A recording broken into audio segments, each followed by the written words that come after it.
And then what do you think is the solution next? Because A, the Democrats from Texas can't stay in these states until midterms.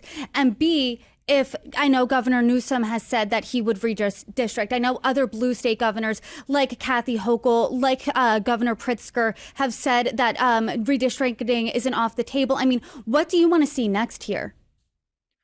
I hope that those California Republicans and Illinois Republicans and Maryland Republicans and New York Republicans turn to Speaker Mike Johnson and to Donald Trump and say, let's just cut this out. And I think that would be the ideal outcome, would be for there to be no more gerrymandering and for those Republican members to tell Donald Trump that he's got to try to win the election fair and square, because Donald Trump doesn't have a plan for winning the upcoming midterm elections. He's trying to pass this plan to rig those elections. We can't let him do it.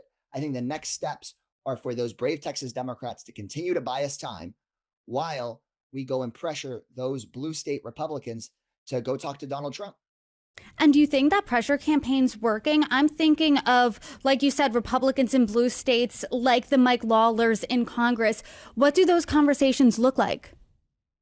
I think that those Republicans that are in New York or in California or in Maryland need to go talk to Donald Trump and let him know that what Donald Trump is doing in Texas could very well cost them their seats. And so they've got to decide whether they're going to stand up for their district, for their constituents, for their work, or whether they just carry Daddy Donald Trump's water. I think that's the question that confronts them. And Congressman, I know you're saying that this is a national problem. You are sounding the alarm here, saying this doesn't just stop in Texas. But I can imagine that you've thought about your seat here in your district, because this map essentially slices out your district. I mean, what are you specifically doing next? How are you feeling? Merging my district with my fellow Democratic congressman's district here in Austin isn't really just about me or about any other member of Congress. It's about our voters. Voters in Austin, Texas deserve their full representation. They don't deserve a gerrymandered map that's being imposed on them from the White House. At the end of the day, my district is a voting rights protected district. The Supreme Court determined that Latinos here in Central Texas deserve to have full representation.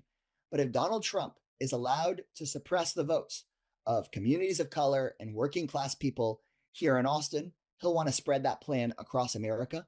And so this stand is not about me. It's not about my career.